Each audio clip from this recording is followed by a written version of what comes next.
grieve this tremendous loss. Late Wednesday night, Officer Bennett passed away from injuries sustained after being struck by a vehicle in the line of duty on Tuesday, December 23rd. Since the night of the crash, detectives from our Major Crash Investigations Unit have worked tirelessly on this case. A short time ago, MPD detectives, along with members of the Capital Area Regional Fugitive Task Force, arrested the driver responsible for striking Officer Bennett. 47-year-old Jerrold Coates of Northwest D.C. was charged with second-degree murder while armed for the death of Officer Terry Bennett. I can provide some limited details on the investigation. At approximately 9:49 p.m. on Tuesday, December 23rd, Officer Bennett was dispatched to report of a crash on eastbound I-695 between the South Capitol Street exit and the 6th Street Southeast exit. A vehicle had run out of gas and was struck by another vehicle, causing minor damage. After exchanging information, the second vehicle left the scene. Officer Bennett was on the scene setting up flares and staying with that vehicle that ran out of gas. He was outside of his cruiser as the suspect vehicle approached at a high rate of speed. The investigation determined that the suspect was driving erratically and attempting to change lanes through slow traffic when he struck Officer Bennett. The suspect's vehicle came to rest after hitting the rear of Officer Bennett's marked police car. The suspect remained on the scene and was located unconscious immediately outside of his vehicle. DC Fire and EMS responded and they administered naloxone. The suspect regained consciousness and was transported to a local hospital for treatment. He was released pending further investigation.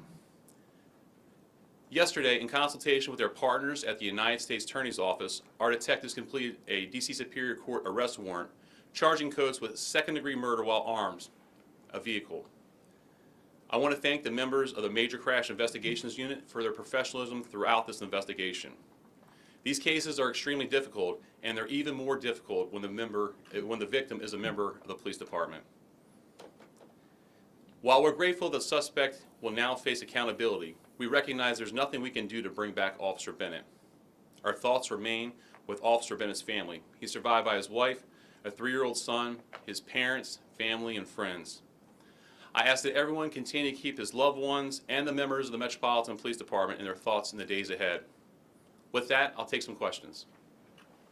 Yes, ma'am. Emma Huber with the Washington Post. Thank you, Chief. You mentioned that naloxone was administered at the scene. Have drugs been found in Coates' system, and could there be additional charges for driving under the influence? There could be additional charges. The full toxicology report has not come back yet. Sir. Chief, was he drunk? Like, was you administered a breathalyzer on the scene?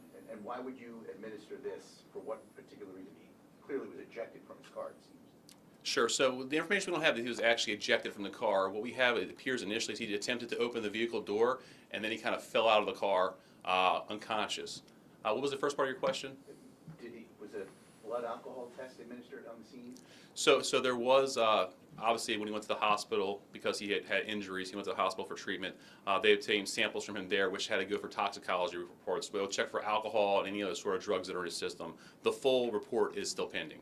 But you can usually tell pretty quickly, right, if someone's blowing or somehow, or is this only when it's done by blood that it takes a while? So there's a couple different ways. Usually in situations with traffic crashes, especially one of this nature, blood or urine is what's used. So you'll go to the hospital, a draw will be taken, and those will be submitted for tests. You're talking about as like kind of a normal person, a traffic stop, and they may do some standardized field sobriety test on the side of the road, or they may blow into it. After that, they would go blow into an intoximeter.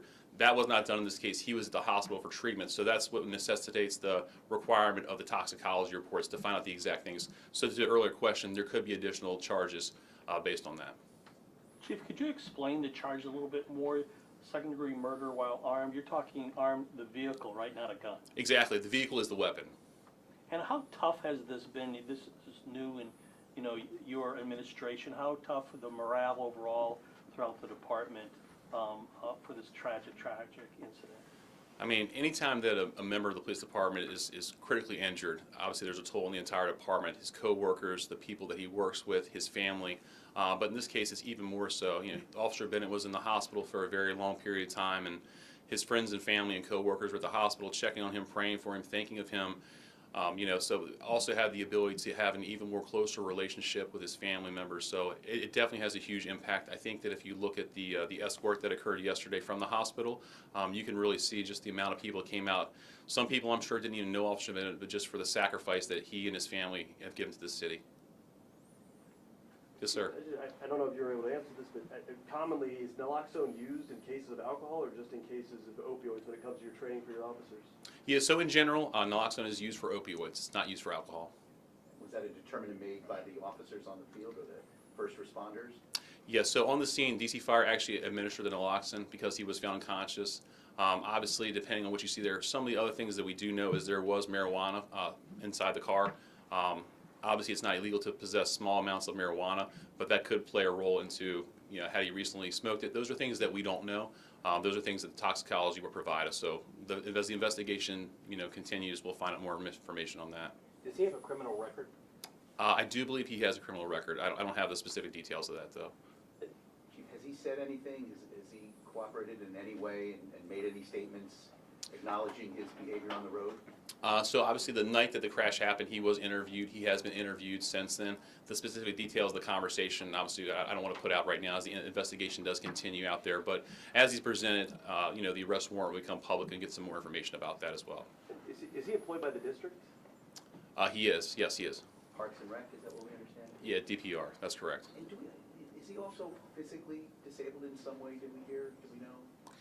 He does use handbrakes inside of his vehicle. He was in a wheelchair. I don't know what his specific condition is overall besides that. We'll take just one more. So that would be either a paraplegic, potentially quadriplegic? I know people who are quadriplegics and drive. Yes, yes, he definitely, like I said, I don't know his specific medical condition. I do know he does use a wheelchair, and there were hand controls that were inside the vehicle. One more, go ahead. Officer Bennett was an 8-year veteran of the department. Obviously, you've been there during that whole time. Can you just talk a little bit about what Bennett meant to this department? Officer Bennett, we've talked a lot about kind of the police department and what he's done here. Everyone that I've talked to at the 1st District, the folks that have had the opportunity to work directly with him over these years, they say nothing but positive things about him, how nice he was, how much he gave back to the community, always willing to help out outside of work. As I mentioned yesterday, he was a coach at Ballou, engaging and providing his off time to help young people with that. I know he was an avid fan of the Commanders, so he was just an all-around great guy, and it's a tremendous loss to the community. It's a tremendous loss to the police department, and that's why I asked that everyone just keep his family, keep his son, the members of the police department in their thoughts, because it really is a trying time. All right. Thank you.